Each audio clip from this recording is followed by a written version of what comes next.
Baik, Assalamualaikum warahmatullahi wabarakatuh. Perkenalkan nama saya Menaldi Putra Insani Sinaga dengan NPM S1J023044. Di sini saya akan mempresentasikan hasil PPT saya yaitu Project Method tahun 2024 yang berjudul jenis hama kedelai dan permasalahan yang ditimbulkannya. Dosen pengampu pada mata kuliah ini yaitu Dr. Insinyur Iswatu Nurjana MP. Prodi yaitu Agroteknologi, Fakultas Pertanian, Universitas Bengkulu tahun 2024. Oke, langsung saja. Yang perlu dibahas yaitu jenis hama kedelai dan masalah yang ditimbulkannya. Yang pertama itu lalat bibit kacang atau Ophiomyia poseli. Masalah yang ditimbulkan pada lalat bibit kacang ini yaitu bintik-bintik putih pada keping biji. Daun pertama atau kedua bintik-bintik tersebut adalah bekas tusukan alat peletak telur atau ovipositor dari Imoga betina. Yang kedua itu kematian tanaman pada saat umur 2 sampai 3. Yang perlu dilakukan pengendaliannya itu mulsa jerami, perlakuan benih pada daerah endemik. Yang ketiga semprot inseksida saat tanaman baru ber 7 hari bila populasi mencapai ambang kendali 1 imago sampai 50 rumpun. Oke, yang kedua yaitu kutu daun kedelai. Masalah yang ditimbulkan kutu daun kedelai yaitu tanaman menjadi kerdil, daun menguning, dan akhirnya gugur. Polong dan biji tidak berkembang sempurna, dan sebagai faktor virus bagi tanaman kedelai. Yang perlu dilakukan yaitu pengendaliannya yaitu pergiliran tanaman, bertanam serentak pada area yang cukup luas dan tidak ada tanaman yang terlambat. Melakukan sanitasi tanaman inang lainnya. Penggunaan benih bermutu dan sehat. Baik, selanjutnya itu ada hama kutu kebul atau Bemisia tabaki. Masalah yang ditimbulkan hama ini yaitu bercak nekrotik kecil, pertumbuhan tanaman yang akan terhambat, ekskreta kutu kebul yang berbentuk embun madu, warna daun kedelai menjadi belang-belang kuning dengan batas yang kurang jelas. Pengendalian yang dapat dilakukan untuk memutus hama kutu kebul ini yaitu melakukan sanitasi tanaman inang. Waktu tanam pada musim kemarau jangan terhambat, melakukan tanaman serempak. Baik, selanjutnya itu ada hama ulat gerayak atau Spodotera litura.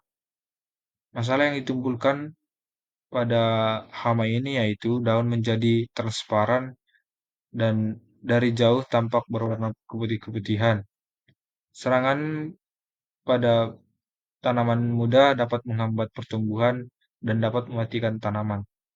Apabila populasinya cukup tinggi dapat menggagalkan panen. Nah, itu ulat gerayak ini dapat menggagalkan panen karena populasinya dapat ada banyak itu dapat menggagalkan panen. Pengendalian yang dapat dilakukan yaitu menanam serentak dan melakukan pergiliran tanaman. Ulat gerayak sakit karena terserang virus NPV. Dapat digunakan sebagai pengendali biologi yaitu dengan cara mengerus ulat, kemudian dicampur air dan disemprotkan ke tanaman pada sore hari. Oke, selanjutnya yaitu kepik hijau atau Nazara viridula. Masalah yang ditimbulkan hama ini yaitu pada biji dan kulit polong bagian dalam berupa adanya bintik hitam coklat. Yang kedua, serangan pada polong muda menyebabkan biji mengkerut dan seringkali polong gugur. Yang ketiga, pada fase pertumbuhan polong dan polong hampa kemudian mengering.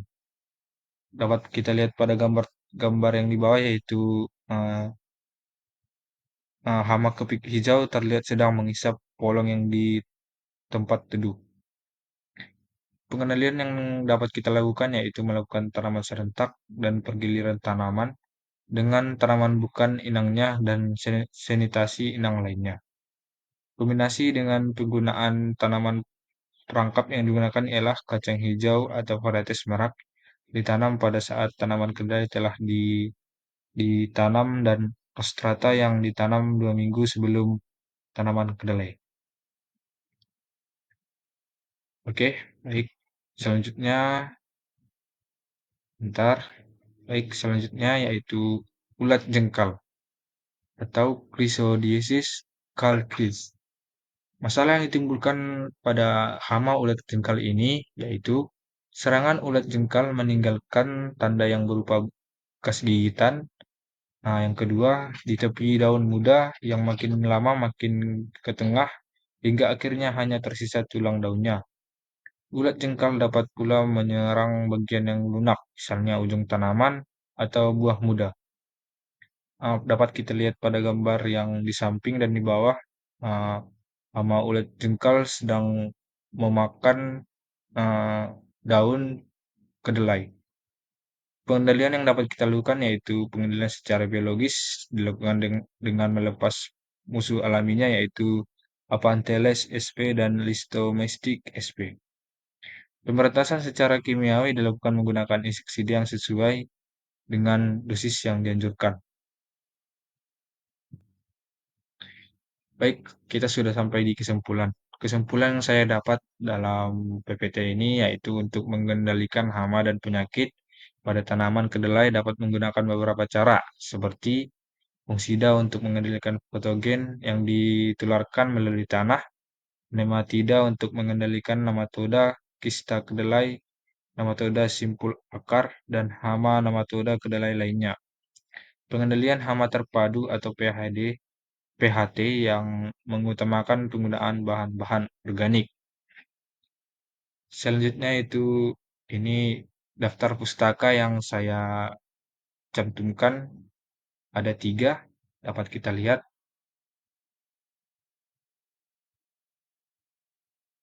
Oke, baik, sekian presentasi saya.